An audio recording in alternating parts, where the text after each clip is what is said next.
and welcome to the Vancouver Psychedelic Society. I'm super thrilled to have all of you guys make it out here in public in this physical space setting. While we can still do this, we've had a permit for this event, and again, I'm so happy to see you guys. There's a lot of familiar faces, and there's a bunch of new people. So I hope to be able to connect with all of you guys.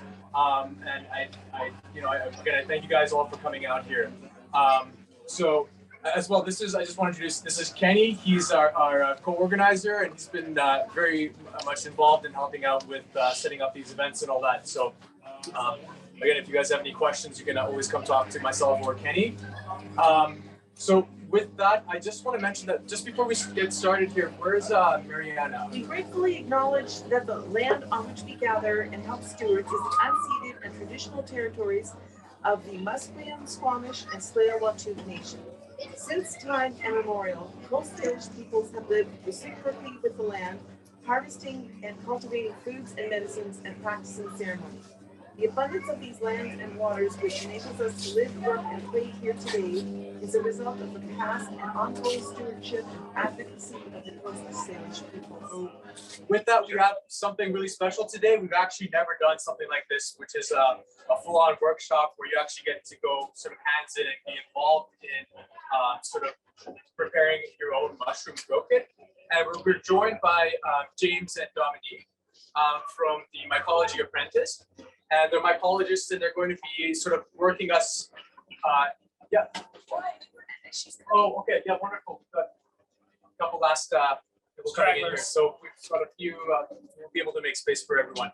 So what we're doing today is going to be basically a workshop where you get to be sort of hands-on involved in actually working on your own grow kit that you put together here, and then you get to take home.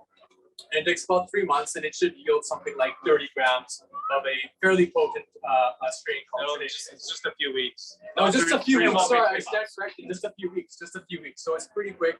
Yeah. And again, in terms of like a chance to have a connection with your own mushrooms, I think this is probably the closest you can get to that. So I think it's a really cool thing. But again, for those of you who are interested in doing that, the grow kits are available. It's $45 to do that. And we'll be walking through it. It's like a hands-on thing. So you actually mix the medium and the spores and everything together. And you do that here and you take it home. And then it's relatively low maintenance. It's less than a typical house plant, if I'm not mistaken. So again, for those of you who are interested, that's something we're making available. And for everyone else that's here just to listen and learn and kind of just be, observing the workshop, I think it's a great opportunity just to learn all about mushrooms and everything. So to give everybody an idea, the workshop is going to be approximately 1 hour, and they're going to go through the whole thing. And everyone who's interested in doing that, we'll have them up here in the front, or just towards the front over here, just so they can a little bit better see and better hear what they're going to be talking about. For those of you, again, we're definitely inviting you guys just to observe and learn. So after that, we're going to have a short period for questions and answers. So, and maybe you guys can take some questions during that too, as whatever works best. But definitely, there's questions afterwards. We'll have a period where everyone can ask their questions and have an answer. So, and then once that's done, then we're going to go to our social BBQ area, which is essentially we had a BBQ plan. But unfortunately, the fire danger is still extreme for some reason, so we're not allowed to do a BBQ. So we've got some other food, we've got sandwiches and stuff, so we've got enough food for everyone, and probably some extra and all that. But unfortunately, we just weren't able to do the BBQ, so we've had to make some change of plans. Again, just for the costs associated with the permit here, and also with some of the food that we purchased, we do appreciate any donations you're able to make. So we'll have someone go around with an envelope if you have cash, or if you're able to send an e-transfer, any amount is greatly appreciated. And you can send that to my email, which is on the Meetup event page description. So again, appreciate that. If it's too cost prohibitive for you, we don't want to make it cost prohibitive for anyone. So if you're not able to do that, then that's totally fine. We want you to be here and be able to be part of this. So again, we invite you guys to join us for the social afterwards and a chance to meet everyone. For those of you who've been here before, I really encourage you guys just to say hi to the new members and just to ask them why they're here and like what interests that they have here, and then make them feel welcome and just be part of our community here. As well, I also want to mention just one last thing before I throw it off to you guys here. We have a Discord channel where we do all of our community organizing and events, and we have lots, like what we have here in terms of meeting once a month is a very small portion of what we do. So we have a lot of like we go out for hikes, we have like mushroom hunts, we go hang out, we have like beach hangouts and like movie night. Like there's a whole bunch of, we have book club. There's so many things that we're doing on top of this. This is a big active community. If you guys are interested in joining that, I really invite you guys to come and be part of that. Either come talk to myself or Kenny after, and we can send you an invite link to join our Discord, or just send a message to me on the Meetup platform, and then we can get you in there as well. So the invite's open to you guys, and yeah, so that's it. With that, I want to welcome James and Dominique, and maybe you guys, I'll let them have a chance just to do an introduction, and we'll kind of allow a couple minutes just for those of you who think you might be interested in doing the grow kit, and sort of let that process take place just before we get started. Okay. All right, perfect. Thank you guys. All right. Thanks. Well, welcome everybody. Thank you so much for coming. I'm James. This is my partner Dominique. We are the founders of Mycology Apprentice, and we run mycoapprentice.com. So we specialize in mushroom cultivation, supplies, genetics, and education. So today we're just doing a very brief overview of the mushroom life cycle and the cultivation life cycle. So as you see here, a mature mushroom reproduces via spores. So just before this stage, maybe a day, maybe a couple of hours before, it'll look a bit more like this. And the veil here is just a membrane that's attached to the cap. So that protects the gills and protects the spores until it's ready to be ejected. So when it matures, the cap will open, the veil will tear apart, exposing the gills, and then the spores are ejected. So unlike plants, mushrooms actually require 2 spores to produce a mushroom. So spores are ejected, they find a favorable environment, and they grow out hyphae or mycelium, which is the vegetative growth of the mushroom. So 2 hyphae will have to germinate, grow, meet, and if they're compatible, they will fuse together, exchange genetic information, and produce a new mycelium that is capable of producing mushroom. So usually when you hear about mushroom cultivation, we talk about, oh, you go from spores, you got to get a spore syringe. You can do that. It's just not really the best method. Once the veil has broken, the gills are now exposed to open air, so there's different types of contaminated spores that can get in there, and then it's going to harbor new growth, and it's going to slow things down. At the same time, when we're using spores, we're putting thousands and thousands of spores in there, and 2 spores need to mate to create 1 strain. Now there's hundreds and hundreds of strains that are all in there, and they're fighting for space and resources and stuff like that. So what we do, or what you will do as cultivators, sorry, this is a spore syringe here. So you would just take the spores and mix it with sterile water, and then you can inoculate your PF Tech or brain. But what we do as cultivators is we'll take the spores. Sorry, when the mushrooms mature, we'll take the cap and we'll leave it on a piece of tin foil and leave it for about 12 to 24 hours for it to drop its spores. Then we dry it out and we can save that in a nice cool dry location, and it'll be viable for about 30 years, possibly longer. So this 1 spore print, I could grow mushrooms for the rest of my life with this single spore print and would never have to go buy another spore print. What we do is we'll take an inoculation loop or a similar tool, and we'll scrape just a tiny, tiny amount of spores, just about the amount that will fit on the head of a pin. And we'll take that, we'll put it to a sterilized petri dish of agar. So agar is made from red algae, and it's basically just a jelly-like substance, kind of like gelatin, that allows, and it sets. So we put it on and it allows it, the mycelium, to grow out on a 2-dimensional plane. and you can view for any contamination. You can view for the stronger strains that are growing, and you can kind of see what's going on. And you can select and isolate those particular strains that you want. You can isolate them and you put them to a new dish, and you get something kind of like this, where it's all very even. This is an example of a rhizomorphic mycelium. Some look different. So at the point where you now have a clean culture that is nice and healthy, you could go directly to grain. But what we usually do is take it another step and go to liquid culture. The liquid culture is basically a sugar broth that allows the mycelium to grow out three-dimensionally, and it makes for future inoculations much, much easier.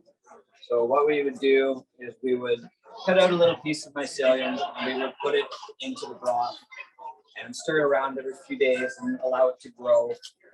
And then once it's grown, we'll take a sterile syringe like this, just kind of suck up some of the broth, and you can inoculate all the jars without having to cut up little tiny pieces and get them into the opening of the lid.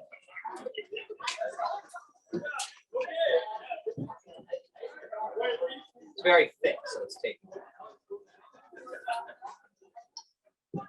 So with that, you would then, you're not going to re-inoculate these, but you would then inoculate the grain spawn.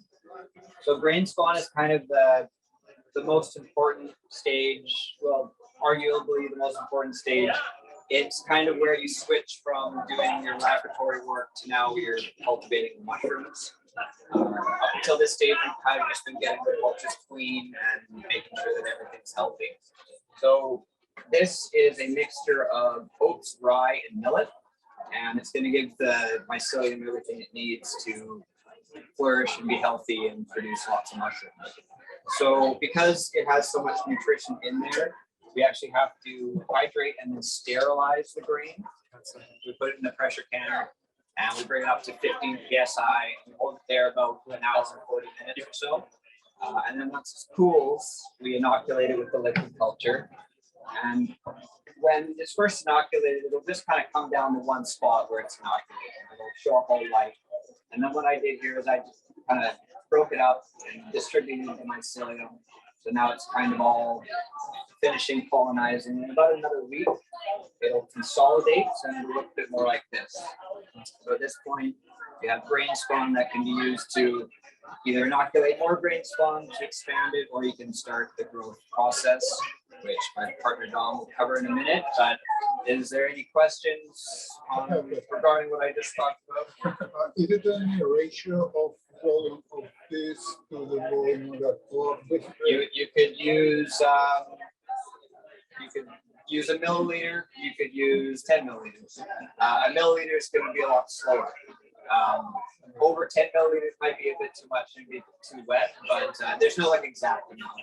So if I increase this amount 10 times, I will get 10 times. Oh yeah, I mean you could put this jar into 100 jars and you can get 100 jars. Oh, I can use this jar too. Oh yeah. Oh yeah. I mean same with any of this. This liquid culture, I could make 100 liquid culture jars and I could just put a drop into each one and I would have 100 liquid culture jars. Mm-hmm. How critical is to keeping this sterile? Well, it was sterilized. It has a fitted lid, so it should be sterile the whole process. If if the culture's clean, the grain's clean, there shouldn't be any issues. What happens if I open the lid? Well, don't open the lid. Then there's no good. I mean, at this point, I could open the lid for a minute because it's colonized, but before that, it's a bit risky. You had a question?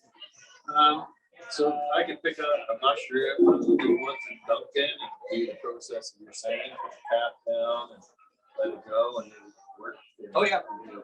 Yep. You can do that with pretty much any mushroom. Some are a little bit trickier. Sometimes it helps to put a little piece of glass over to keep the humidity high, so it'll disperse the spores. Yeah, it could be pretty cool to, if you get mushrooms in the forest, they have different colored spores, take spore prints, and yeah, it'd be fun to do that. Yeah, exactly. It helps to ID the mushrooms as well if you're collecting different species. Or, yeah. Good question. How long is it going to last in that jar like that before So go to the next step? yeah, so it's just asking how long it'll last at this stage. So this is fully colonized. I would say I would want to use this within a week and a bit. But if I didn't have time, I would put it in the fridge and use it in 3-4 months. Okay. It will stay, it will not die out. I mean, after a certain amount of time, it'll start to kind of give up on like, am I really going to move anywhere? But I've kept grain spawn in the fridge for 6 months and used it and didn't have any issues. No.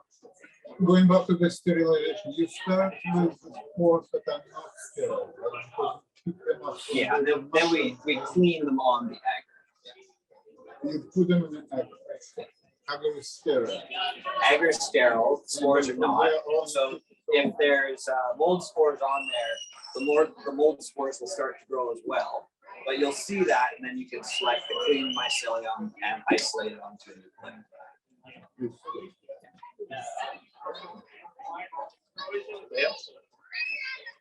All right, so I'm gonna go over the last, the second half of the process of growing, and I'm gonna show you guys how to make the grow kits, and then we'll make them, and then we'll talk about what to do, how to take care of them after. It's very low maintenance. Yeah, so basically, as he was saying, this is what we call grain spawn. So this is sterilized grain it's been completely taken over by mycelium. So there's nothing, once we open this, there's very little chance of anything else growing on it. So this is a very nutrient dense source of food for the mycelium. And yeah, this is basically what we're gonna mix with our soil, with what we call the bulk substrate. And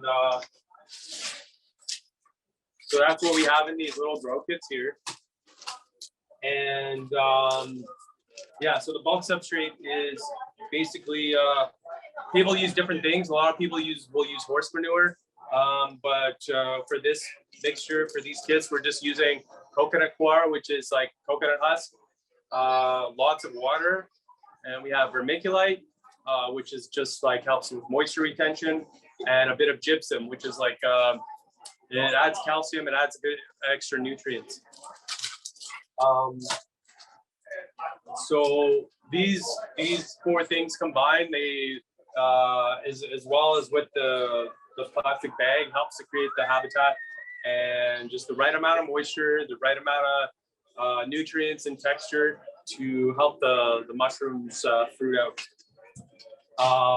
Okay, so yeah, I'm just gonna walk through making the kit, and then whoever wants to make kits will make kits, and then I'll go through yeah, just the fruiting process basically.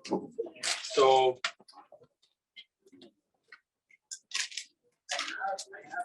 I've had a question over here. Yeah. If we make a kit, but we didn't buy one in advance, is there still an opportunity? Yeah. So anybody who wants to get a kit, they can get it now. They can make it now. You can make it. You can buy one later, make it later. You can buy one, take it home, and make it there. It's like. Will we just transfer you? Is that how we? Yeah. So you can e-transfer cash. Transfer cash works. Yeah. So anybody who's on the fence, you can change your mind at any time. Yeah. Is there any other questions? Is it easiest just to start everything here? Like if we're interested in getting a kit, should we just jump in and say, look, it's all being done here. This is it. Yeah. I mean, now's the best time. Yeah, I would just say, yeah, so for those of you who are thinking of doing it, I would recommend doing it here because they're going to walk us through it step by step, and we're all going to do it together.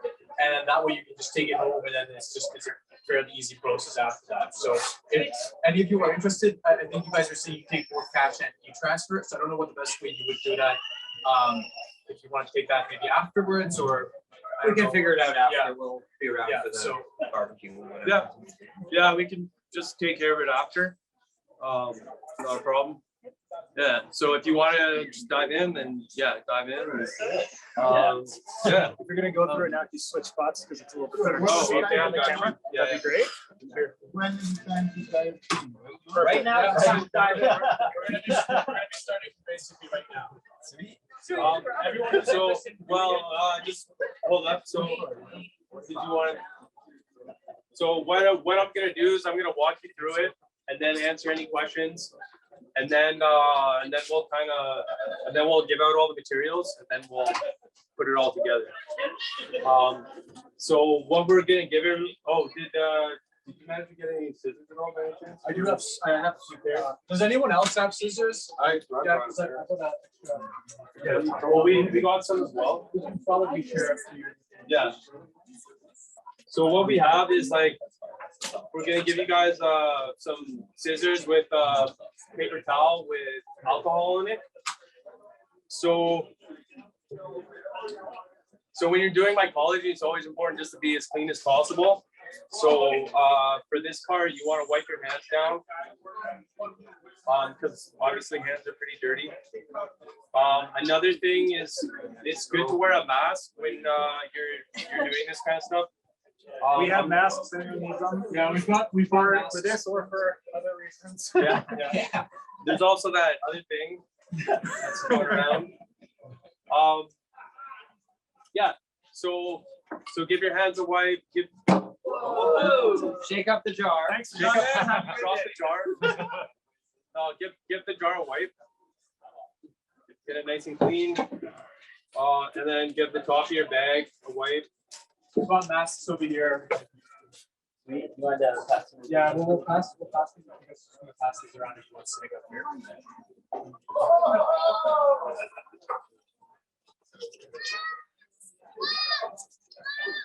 So after you clean your hands, just try not to be touching other things. Don't touch your face, that kind of stuff. Okay.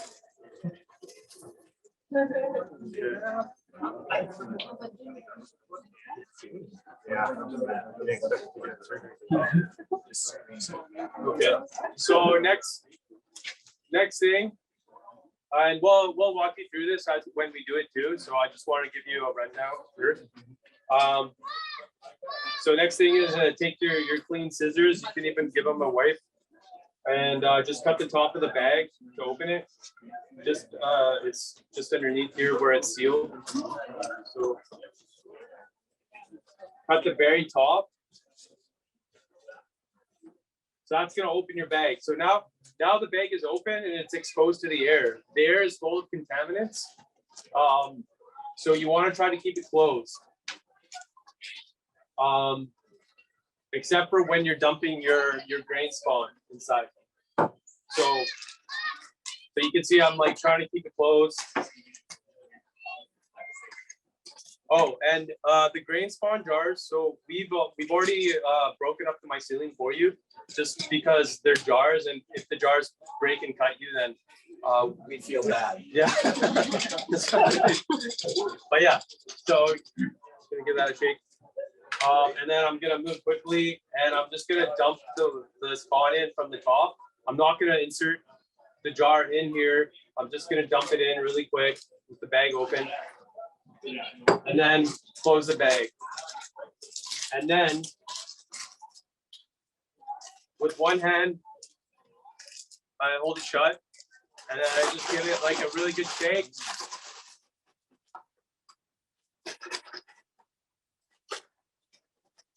So try to be really thorough.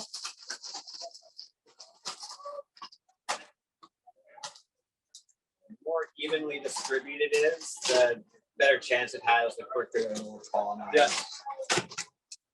And then give it a good pat down. Make sure the top is even.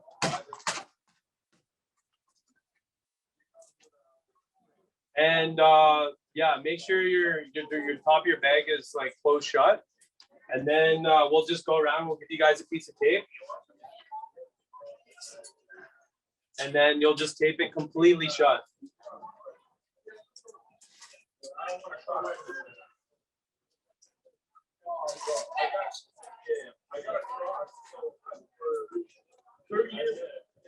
Now, is that white patch, is that a valve? It's a filter patch, yeah. So it's 0.22 micron filter patch. So it'll just basically allow for gas exchange. It won't allow for oxygen. So yeah, so this is your grow kit. So you want to make sure it's completely sealed off. So I'm gonna talk about what we do afterwards, but this is the basic kit. So anybody who's like wanting to make the kit, then just raise your hand, I guess, and we'll pass around all the materials, and then we can make them. So Raj, if you wanna hand out the bags. All right, guys. So whoever has a kit, just pay attention. So I just want to go over what you're gonna do with your kit when you take it home, colonization, brooding, all that. So you get your kit, you take it home, just put it somewhere where it's not gonna be disturbed, but somewhere where you can watch it grow. Somewhere that has like good natural light. Don't put it next to a heater or like in a window where it'll get direct sunlight. Just really anywhere that it's just gonna be not gonna be disturbed. And yeah, room temperature is great. Room temperature is fine. It'll grow fine like that. So yeah, full colonization of this will take about 10 days. So you'll go from this to this in about 10 days. So you can see, I think you can see it's all white. It's been fully colonized. The mycelium has fully taken over this bag. And just a quick note about contamination, because we are doing it outside. Like normally we would do this inside, so it does increase your chances of contamination just a little bit. But honestly, we've done these outside before and they were fine, so you shouldn't have any issues. If for whatever reason you're before the mushrooms sprout out that you get some green mold, that's not good. Then you want to throw it away. You can let us know. We'll give you a new one. But honestly, you should be fine. I would be very surprised if any of these. It could happen, but I would be surprised if it did. So once your 10 days is up, I mean, it might be more than 10 days, it might be less. So you just gotta watch and see when it gets to this point where it's all white. So once that happens, you want to introduce oxygen to the habitat, which will basically, it's giving air to the mushrooms, and then that's when they'll start to fruit out in about another 7 days or so. So what you do with some scissors you have at home, just make sure they're clean, and just cut the corners. And very small corners. You don't want too much air going in and out, because otherwise it'll dry it out and they won't fruit out properly.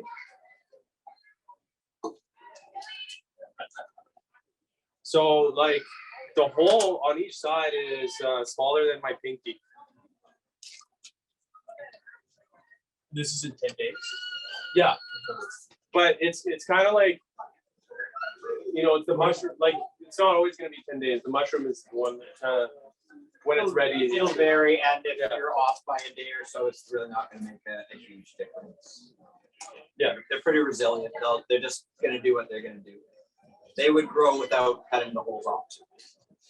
Yeah, even if you forgot about it, it would probably grow. But this would be the ideal. And you should have like mini little mushrooms after you cut the corners, in another week. And then you'll have fully grown mushrooms in another 5 to 7 days. So you should have mushrooms within 3 weeks. So just want to say a little bit about the timing of when you pick it. So if you look at your handout, I have a little diagram there. So you want to pick it when, you know, like I said, when the mushroom's fully grown, but how do you know that, right? So it's fully grown when the cap starts to open and the veil starts to stretch. The veil is this thin membrane below the cap. And when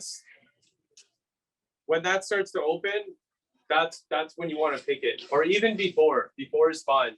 But if you let the veil break, which exposes the gills, then it'll start to sporulate, which is what James was talking about earlier. Then your mushrooms will get all black with spores, which is not a problem. And it's, you know, if you forget about it and that happens, it's okay. It doesn't affect the mushrooms. It's just, they'll just look black because of the spores. That's all. So if you want them to look nicer, then pick them earlier. That's all. And oh yeah, and for drying and storage, just, you know, make sure to dry them out properly. Dry them out really well. Make sure they're cracker dry. You can store them in a Ziploc or a jar. You know, they'll last a long time. But if you don't dry them properly, then they might go bad. Yeah. You're dry properly. So I've heard that the psilocybin molecule is heat sensitive, a little bit unstable. Yeah. So to not dry them out, like don't put them on a cookie sheet in the oven, but actually just to dry them on paper. Is that true? Well, yeah, like don't dry them in the oven. That's probably too. I mean, it's probably too much heat. People will air dry them. You can just put a fan on it. A dehydrator works on low. What were you gonna say? Yeah, the psilocybin doesn't really degrade until like well over 300 degrees. So I mean, people make tea with it all the time. That's fine. It's more about if it was held at that temperature for extended periods of times, then it would start to degrade. But in the amount of time that you need to dry it, it's really not much to worry about. Lower temperature is usually just better. It just preserves the mushroom better. You don't have all the flakes crumbling off and stuff like that. You know when it's dry. It'll snap like a cracker. How long does that process take? Like, so you can air dry them at room temperature, or do you need something? Yeah, air dried at room temperature, just with a fan, will take like 3-4 days, maybe longer. Say like if you just have a fan, yeah, maybe It'll take a while. There's a dehydrator, 24 to 38 or 30 hours, probably enough. Yeah. Could you use just the light in your oven and just Yeah, some people just kind of turn the oven on, you know, down to 150 or whatever warm is, and turn the fan on. A lot of people do it that way. Yeah. Can you pickle them? Sorry? Oh. I'm sure you could. I've never heard of that. But it'd be interesting. Yes. Let us know. Yeah. You can teach a class on it. Oh yeah. So I heard a couple different things. Just want to make sure it's clear. Yeah. You had mentioned plastic bag or jar, or with fan, obviously. Oh, sorry. The fan is Just to make dry that them clear. out. Yeah, and then. But like, if they're in a bag, obviously blowing a fan on top of the bag isn't going to help. So you're either. Yeah, no, laying that's them- once they're dry. Yeah. Okay. Yeah. That's That's stored in so- a bag or in. Out with a fan blowing on them, then into the bag or jar.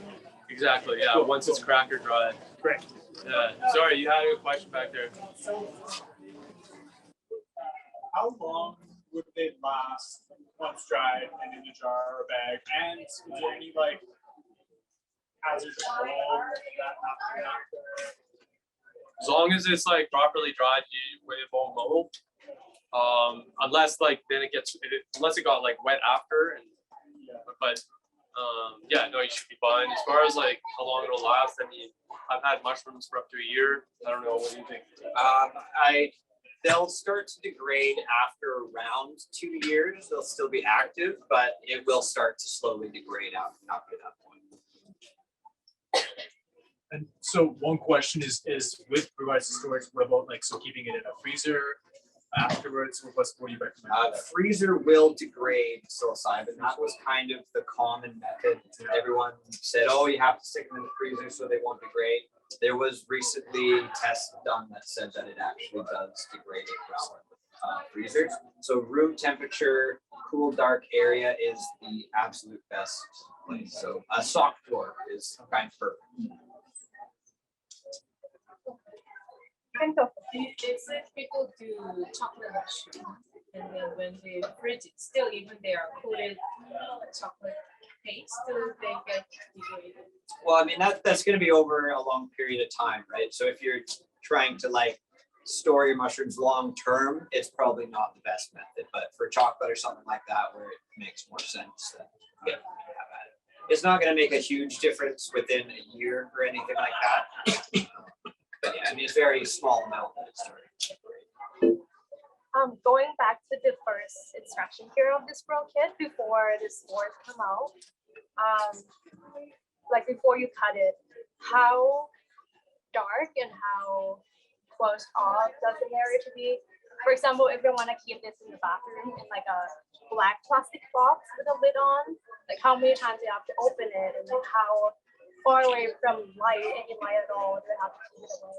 So during colonization, you don't need any lights, you don't need any oxygen.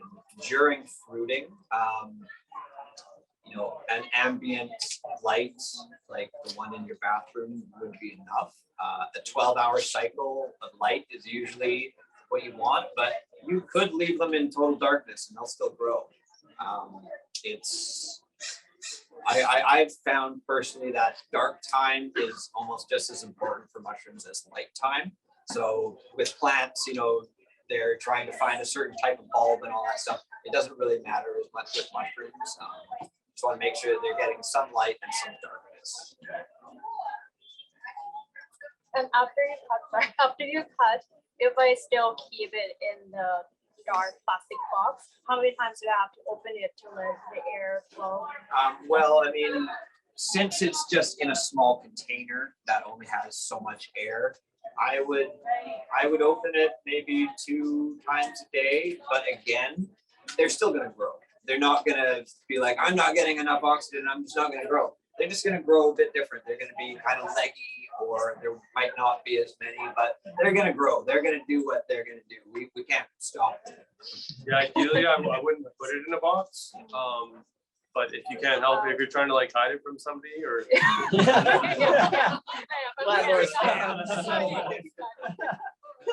would you store it? Like just out in the room or in the Yeah. So the sunlight doesn't really affect, like I mean like the light from full 100% light.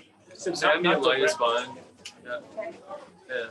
Yeah, I just want to make sure. I feel like I was getting my wires crossed there, but so basically you got approximately 10 days to reach this stage, approximately, and then you got your 2 slits, and maybe up to 7 days, and you get the little minis, and then maybe 5 to 7 days after that, you get the regular size, and in that period, like you're saying, light and dark. So you know, at night you get your dark and light during the day.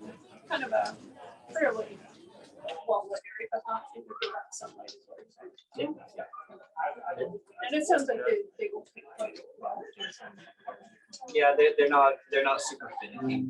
Especially the cubensis mushroom. It's been cultivated a long time, so they're used to growing in these types of conditions. So yeah, they'll do it.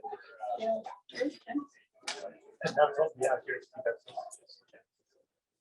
Look at the website. Yep. So mycoapprentice.com. And we do Sorry, what was culture spores. So our home temperature varies by area. So we did hoping to place near heater or best to buy heat pad to sit on the top. We don't need a heater. This room is very cold most of the time. What's cold? Like 18. What's I have to really jack it up. Turn on and heat up the water. It's a couple few It's like degrees cooler 67. than you want. Okay, that's, I mean, 67 isn't bad for fruiting. Colonization, you would want a little bit warmer. It's a bit on the low end, but It'll just take a bit longer, but you'll be fine. Yes. So I got a question. What determines how tall they grow or how big the mushrooms get? genetics. Okay. So you can adjust that a bit by raising the CO2 and adjusting the oxygen, but most of that's going to come from genetics. Okay. So when this veil break happens, like that's more of a time frame, not really a size thing. No, yeah, that'll just, I mean, they might grow that big and their veil starts to open and they're ready. They're not going to get any bigger once the veil breaks. Once the veil starts to break, they stop production of psilocybin as well, and they just go into producing their spores. So all of their energy is just going into producing those spores. So they're not going to really get much bigger. It's like the veg state. Yeah. I read somewhere that the caps had 30% of psilocybin in the stems. I don't know if that was right. It's argued. Yeah. There's like more recent tests that have been done recently that shows that might be true, but I think a lot more tests actually have to be done to determine that. So they might, when not again, going back to when the veil breaks, the plant, the idea, I guess, here is, again, keep watching for when they kind of start to open, and that's when you're picking. You don't look for the size, it's when they start to open. Yeah, they'll be all different sizes. And I mean, they'll open if you don't catch it on time. The cap will just kind of open a bit more. It might drop a little bit of spores on itself. It's still fine. Really, just kind of talk about the absolute perfect time to pick. What color and shape of the brush is supposed to be? No, so this is an Amanita muscaria. So it's kind of just the most famous mushroom. That's why I picked this one. Cubensis mushrooms have a white stipe or stem, and the cap is kind of a brown gold color. Yeah. Isn't there, you can do multiple fruitings, right? Like you trim and then they grow and you like 2 or 3 flushes. Oh yeah, that was actually something I forgot to mention is so yeah, you can get multiple flushes from the bag. So if you, after you have your mushrooms grow, that's going to be your first flush. Then you can cut the bag open again. Obviously pick them. Usually like a twist and a pull. Try not to destroy the substrate too much. And then what you can do is give it a heavy mist with water or like a spray bottle. You could also dunk it, which would involve just like basically filling the bag up with water and letting it sit for about half an hour, then dumping the water. And that'll help you get a good second flush. You might need to just keep an eye on it, make sure it stays moist. You just don't want the top drying off. So if the top is looking really dry, just give it a spritz with water. So that's if you want to keep going and get multiple flushes. Definitely, with these you should be able to at least get a second flush. The third flush maybe 2, but yeah, if you keep maintaining it, you can definitely get more out of it. 6 flushes, but I wouldn't expect much on. Maybe 1 mushroom on the 6th flush. Okay. For the misting of water, do you have to boil the water, or you can just use tap water? You can just use tap water. So usually suggest to let the water run a little while so there's a little build up. And if you're really feeling worried, you can add a little bit of hydrogen peroxide to the water. So like I recommend a twist, like just twisting it and just being really delicate, be really careful. And then once you pull the mushroom out, you're gonna have a bit of the substrate on it. So it's really important to cut that off the end of the stem. Because once it dries, it's gonna be hard to come off.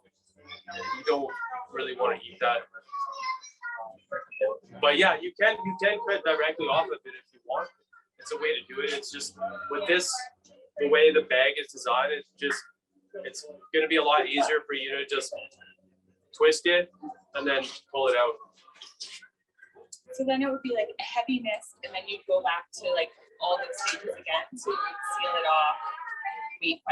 Yeah, thanks. Yeah, seal it off again, and then it'll, in another like 7 to 10 days, you'll start to notice like you'll have new growth, and then it'll start to pin again, and then you'll have the mushrooms. What if there are what if there are the tiny ones that were growing and we couldn't like pick it off in the first round yet, and then we missed, and then it just kept growing in the second round? Like, do we leave it? Will it grow longer than others and it spores? So it can kind of depend on what stage they're at. So sometimes there will be a fully grown mushroom and there will be like little baby mushrooms. And once you pick that, they just kind of stall. Usually kind of what you preferably want to do is pick all the mushrooms at once. And that kind of signifies to the mushroom that there's no little places to put my reserves into. I'm just going to go into the next flush. So all those pins have already been set when the first flush is going. So they're just waiting for the signal to kind of go. So, you know, if there's some mushrooms that are kind of half grown, I would just leave them. But if they're really small, usually I just kind of take them out. Yeah. Thank you. You first. Can I expand my serum if I add more substrate, like with grain-based substrate? Is it possible? I mean, it's in bulk substrate at this point, so it wouldn't really be a good idea to go to grain because it's not sterile anymore. But if you were to make more substrate, you could inoculate more substrate with the substrate. So that you will have to do your own research. We can't really, I can't really give you that information. But there's lots of great websites that you can go and you can check that out. My suggestion is definitely start small and work from there.